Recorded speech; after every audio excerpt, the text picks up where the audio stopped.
জীবনে যত বড় বিপদ আসুক, ডিপ্রেশনে যদি পড়ে যাও, কোনো সমস্যায় পড়ে যাও, মানে আর কোনো রাস্তাঘাট দেখতেছো না, এখন দেখতেছো দেয়ালে পিঠ থেকে গেছে, 4টা কাজ করবা, ইনশাল্লাহ তুমি ডিপ্রেশন থেকে বের হয়ে আসবা। সর্বপ্রথম কাজ হইলো 2 রাকাত নামাজ পড়ে ফেলবা।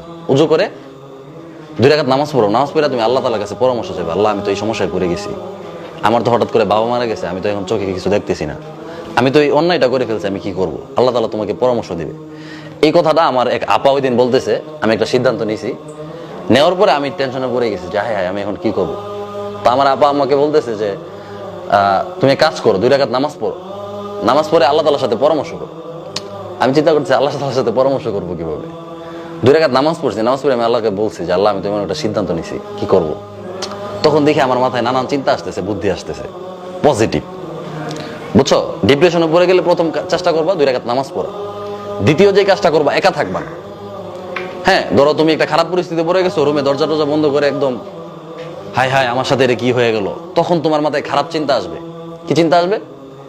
তখন মনে হবো যে আমি উল্টাপাল্টা কিছু করি। আরবিতে একটা প্রবাদ আছে, ওতলাতুর রাসি দুক্কানু শয়তান। খালি ব্রেন হচ্ছে শয়তানের রাস্তা না। কিসের রাস্তা না? শয়তানে বাসা বাঁধে, শয়তানে দোকান বানায়। তাইলে যদি তুমি ডিপ্রেশনে পড়ে যাও, তাহলে একা থাকবা না, মানুষের মাঝখানে চলে আসবা। হাজার হাজার মানুষ যেখানে থাকে, তোমার আত্মীয় স্বজন যেখানে, তোমার ছাত্র ভাইরা যেখানে, তোমার বন্ধু বান্ধব যেখানে, তুমি ওইখানে চলে যাবা। তখন উল্টাপাল্টা চিন্তা আসবে না। কয়টা হলে? 3টা। নামাজ, রুমে একা থাকা যাবে না, মানুষের সামনে চলে আসবে। এরপরে যে কাজটা, যারা বড়, তোমার চেয়ে বয়সে বড়, তোমার চেয়ে বুদ্ধিতে বড়, জ্ঞানে বড়, হ্যাঁ, তোমার উস্তাদ, তোমার বাবা মা, ভাই বোন, তোমার যারা বড়, তোমার যারা গার্ডিয়ান, তাদের কাছ থেকে পরামর্শ নিবা যে আমি তো এই খারাপ পরিস্থিতিতে পড়ে গেছি, এখন কি করবো, এখান থেকে বের হবো কিভাবে। তারা যখন একটা পরামর্শ দিবে, তখন তোমার মাথায় মানে খারাপ চিন্তা আসবে না, শয়তান বাসাটা বাঁধতে পারবে না। কথা বুঝছো? আর তোমার মাথায় যদি কেউ পরামর্শ না দেয়, তাহলে তোমার মাথায় নেগেটিভ চিন্তা আসবে, খারাপ চিন্তা আসবে, উল্টাপাল্টা চিন্তা আসবে। এই কথা বুঝতে পারছো? এই 4টা কাজ করতে পারবা? যে কোনো সময় খারাপ পরিস্থিতি আসতে পারে, আসলে এই 4টা কাজ করে ফেলবা। প্রথম কাজটা করলে দেখবা আলহামদুলিল্লাহ একদম শান্তি হয়ে গেছো, নামাজে দাঁড়ায় যাবা, একা থাকবা না। ঠিক আছে? যদি বাবা মারা যায় বা মা মারা গেছে, বা তুমি এমন একটা ভুল করে ফেলছো, হ্যাঁ, তো এখন কি করবা আর বুঝতেছো না, তুমি রুমে দরজা টরজা বন্ধ করে একা থাকবা না, মানুষের সামনে চলে যাবা। হ্যাঁ, তোমার ছাত্র ভাইরা যেখানে সবাই একসাথে আসো, বা তোমার বন্ধুরা যেখানে, ওইখানে চলে যাবা। লাস্টের কাজটা কি? যারা বড়, যাকে তোমার কাছে ভালো লাগে, সে উস্তাদ হোক, বাবা মা হোক, যেই হোক, হ্যাঁ, যার কাছে মনে হয় যে তার কাছে যদি বলো তাহলে কোনো সমস্যা হবে না, এমন একজন মানুষের কাছে গিয়ে একটা পরামর্শ করবো যে আমি তো একটা ভুল করে ফেলছি, বা আমি একটা বিপদে পড়ে গেছি, এখন কি করব।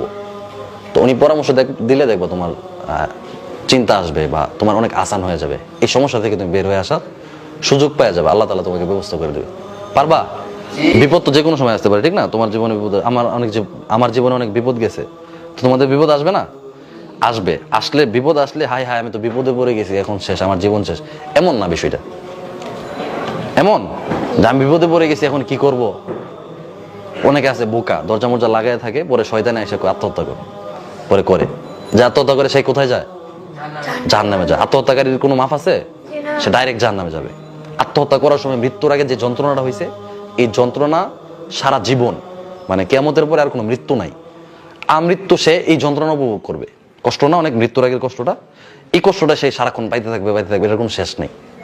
তো শয়তান নানান খারাপ পরামর্শ দিবে, তো শয়তানকে পরামর্শ দেওয়ার সুযোগই দিবা না, রুমে একা থাকবা না। খারাপ লাগতেছে, সবার সামনে চলে যাবা। খারাপ লাগতেছে, নামাজ পড়বা। খারাপ লাগতেছে, বড়দের পরামর্শ নিবা। বুঝছো? মনে থাকবে সবার?